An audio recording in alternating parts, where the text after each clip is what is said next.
सर्वप्रथम माझ्या सर्व अंगणवाडी ताईंना व माझ्या पालकांना माझा नमस्कार. मी सौ रेश्मा शिवाजी पारधी, अंगणवाडी सेविका, ठाकरवाडी चास नंबरवाडी येथे मी अंगणवाडी सेविका म्हणून 18 वर्ष कार्यरत आहे. तर काही दिवसांपूर्वी मी मुलांच्या आहारावरती व्हिडिओ तयार केला होता आणि तो जास्तीत जास्त प्रसारित झाला.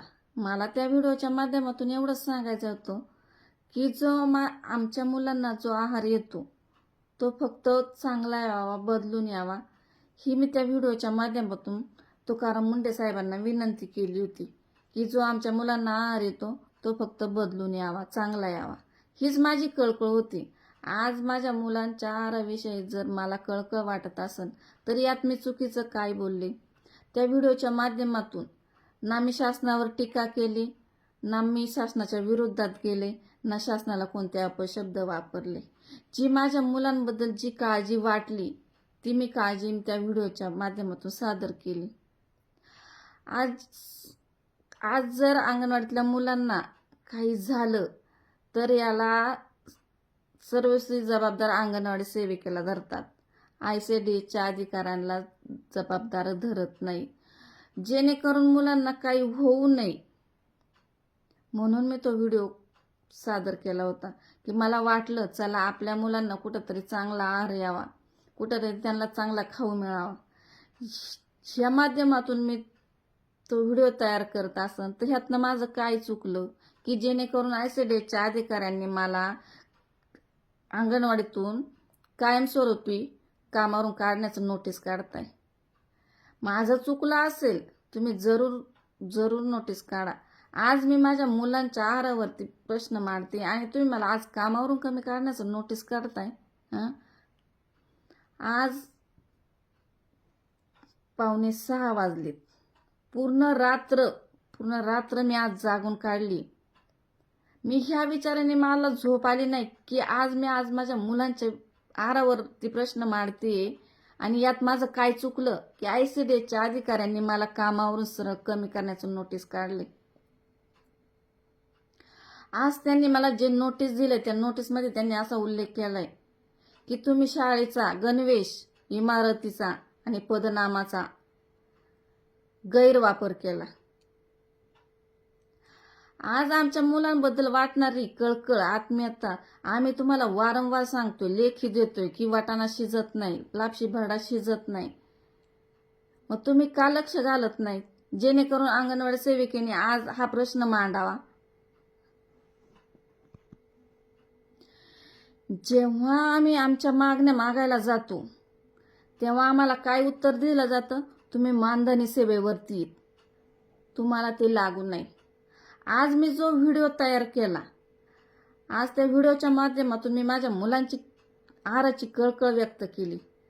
आज ICDSच्या अधिकाऱ्यांना एवढं लागलं की आज तुम्ही शासकीय कर्मचारी आहात आणि तुम्ही शासनाच्या विरोधात जाऊ शकत नाही. ह्या व्हिडिओच्या माध्यमातून मी शासनाच्या विरोधात गेलेले नाहीये. मला फक्त एवढंच सांगायचं होतं. मी परत तेच वारंवार सांगते की ज्या मुलांना आम्ही रोज जे खाऊ घालतोय त्यातून मुलांना काही होऊ नये म्हणून मी ती कळकळ व्यक्त केली. आज तुम्ही मला कामावरून कमी काढण्याची नोटीस काढताय. तुम्ही जे मला नोटीस दिले त्या नोटीसमध्ये तुम्ही असा उल्लेख केलाय की तुम्ही त्या पदनामाचा, त्या गणवेशाचा आणि त्या इमारतीचा गैरवापर केला. आता मला तुम्हाला एकच सांगायचंय,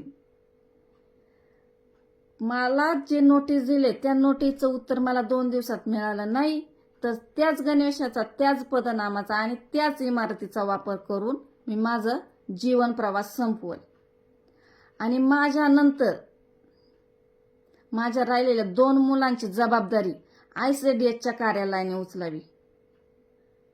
आज मी चुकीचं नसताना आज तुम्ही मला कामावरून काढण्याचं नोटीस काढताय. आज तुम्हाला प्रामाणिक अंगणवाडी सेविका नाही तर खोटं काम करणारी सेविका पाहिजे. आज मी माझ्या अंगणवाडीतल्या मुलांना जीव ओतून काम करते, जीव ओतून. मला रडू येतं. आज त्या मुलांना माझ्या पोटच्या लेकरांसारखं मी जपते, पोटच्या लेकरांसारखं. आणि आज आयसीडीएसच्या अधिकाऱ्यांनी मला अंगणवाडीतून कमीच नोटीस काढतायत. जर मला माझ्या जीवाला काही झालं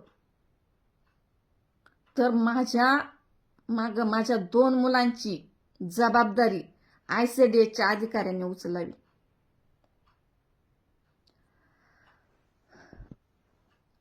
आज मी जिथे 18 वर्ष झाले अंगणवाडी सेविका म्हणून कार्यरत आहे, तिथल्या पालकांनी मला आज सांगावं की आज मी तुमच्या मुलांना शिकवण्यात, मुलांची काळजी घेण्यात कुठं कमी पडले. मी चुकीचे असेल ना तर मी ते मान्य करल, पण जे चुकीचं नाही ना ते मी कधीच मान्य करणार नाही. आज सर्वस्वी माझ्या 2 मुलांची जबाबदारी माझ्या एकटीवरती, आणि आज तुम्ही मला कामावरनं कमी करण्याची नोटीस देताय. माझी काय चूक आहे? माझी जी चूक आहे ना ती मला दाखवून द्यावी. मी आज माझ्या मुलांच्या आहाराबद्दलची काळजी व्यक्त करते, तर तुम्ही त्याचा सोशल मीडियाचा गैरवापर केला असं म्हणताय. तर मी सोशल मीडियाचा काय गैरवापर केला? मी त्यातून काय अपशब्द बोलले? का मी कुणावर टीका केलीये? मला याचं उत्तर हवंय. 2 दिवसात मला याचं उत्तर हवंय, नाहीतर माझा जीवन प्रवास संपवायला मला वेळ लागणार नाही. आणि याला सर्वस्वी जबाबदार आयसीडीएसच्या अधिकारी राहतील, आणि माझ्या 2 मुलांची जबाबदारी आयसीडीएसने अधिकाऱ्यांनी उचलावी. ही माझी कळकळीची विनंती सर्व पालक वर्गाला, सर्व अंगणवाडी ताईंना. मला न्याय मिळावा.